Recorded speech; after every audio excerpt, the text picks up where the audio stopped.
아프리카 베냉 포르토노보 20살 에스페로 형제의 간증입니다. 안녕하세요.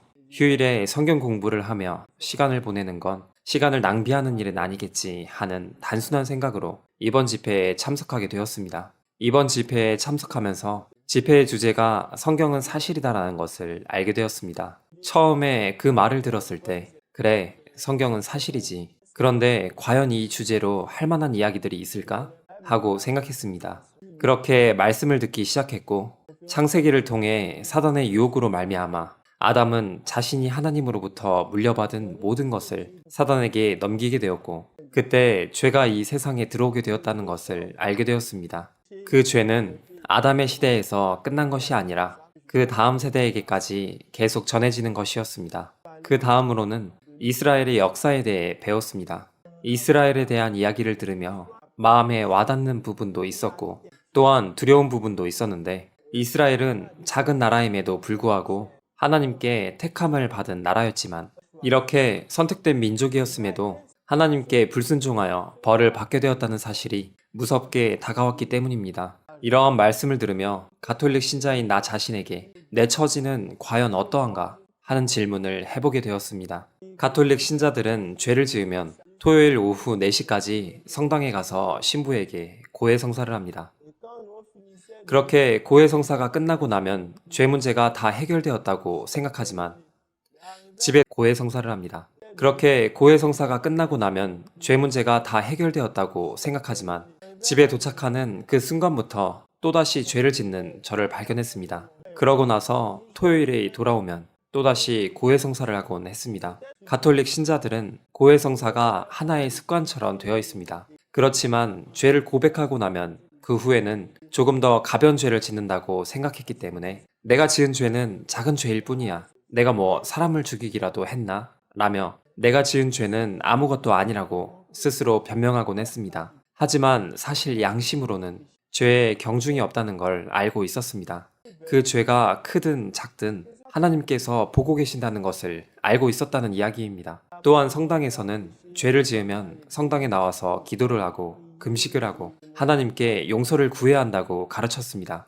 성경에서 말씀하는 진리는 2000년 전에 모든 죄가 해결되었다는 것인데 아무도 그 사실을 가르쳐 주지 않았기 때문에 우리는 알 수 없었습니다. 우리를 구원해 주시기 위해 한 사람이 세상에 오셨고 그가 십자가에 달려서 모든 죄를 담당하셨고 무덤에 장사되었다가 부활하셨다는 그것이 진리였습니다. 하지만 그 사실을 몰랐기 때문에 매일 같은 행동을 반복해왔습니다. 성당에 가서 기도를 한 다음에 집으로 돌아가고 또다시 죄를 짓고 나서 다시 성당으로 가는 우리는 이런 행동을 반복하고 있습니다. 말씀을 들으며 어떻게 하면 죄를 안 짓고 살아갈 수 있을까 하는 많은 의문에 사로잡혀 마음이 힘들었습니다. 왜냐하면 분노, 증오, 질투 등 제 안에 있는 많은 죄를 짓게 하는 본성을 발견했기 때문입니다.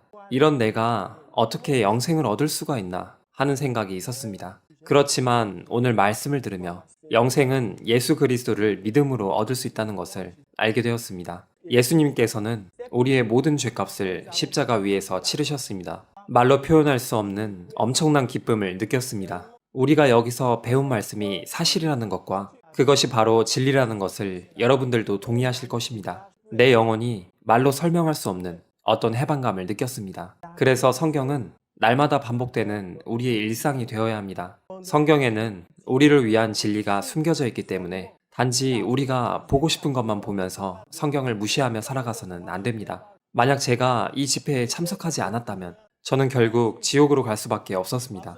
왜냐하면 위에서 말했듯이 제가 사람을 죽인 것도 아니고 도둑질을 한 것도 아니기 때문에 제 죄에 대해 별로 신경 쓰지 않았을 것이기 때문입니다.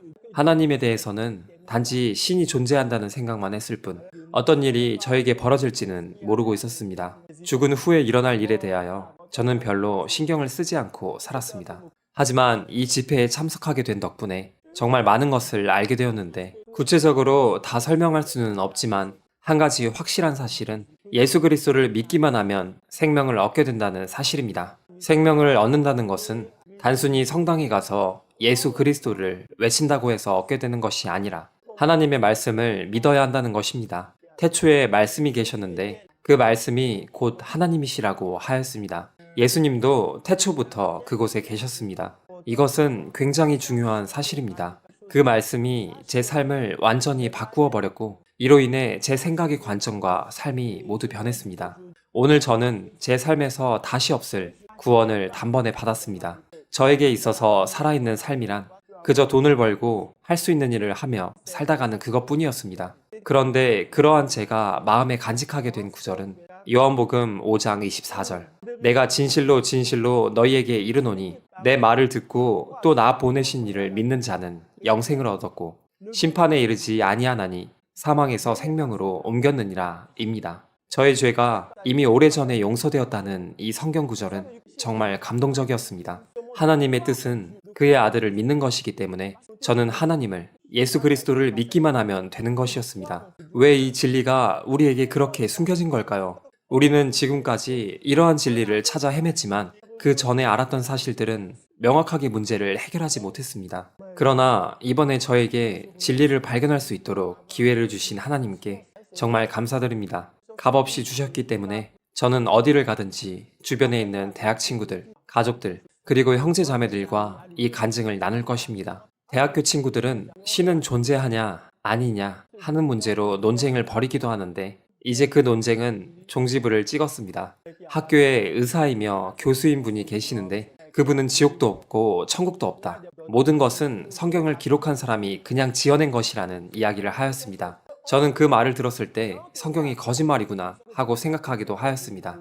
제가 가톨릭 신자이기 때문에 성경책을 가지고 있긴 했지만 책장에 두고 보일 때마다 먼지만 털고 나서 다시 꽂아놓고 있을 뿐 성경을 펴본 적이 없었습니다. 저에게 있어서는 성당에 나가고 금식을 하는 것이 더 중요한 일이었습니다. 하지만 이곳 집회에 참석하여 진정으로 믿는 것이 무엇인지를 알게 되었습니다. 그것은 예수님을 믿고 그의 말씀을 믿고 그에게 삶을 의지해야 하는 것입니다. 감사합니다. 저는 정말 행복합니다. 이번 집회를 통해 제가 확신을 갖게 된 것처럼 저의 친구들이나 가족들도 꼭 이곳에 와서 말씀을 듣도록 할 것입니다. 하나님께서 인간에게 자유의지를 주셨기 때문에 제가 사람들에게 옳은 선택을 하도록 강요할 수는 없지만 가능한 한 최선을 다해 보겠습니다. 이 말씀은 정말 중요한 사실이기 때문에 이 진리를 널리 알리고 싶습니다. 어려서부터 다녔던 성당에서 잘못된 가르침을 받았지만 21살이 된 지금 이 진리를 발견하였으니 저는 정말 행운아입니다. 만약 제가 80살에 이 진리를 알게 되었다면 얼마나 부끄럽겠습니까? 제 영혼을 과연 저 스스로가 구원할 수 있을까요? 정말이지 이번 집회에 참석하게 되어 정말 감사하고 설교를 해주신 권 목사님께도 진심으로 감사드립니다. 감사합니다.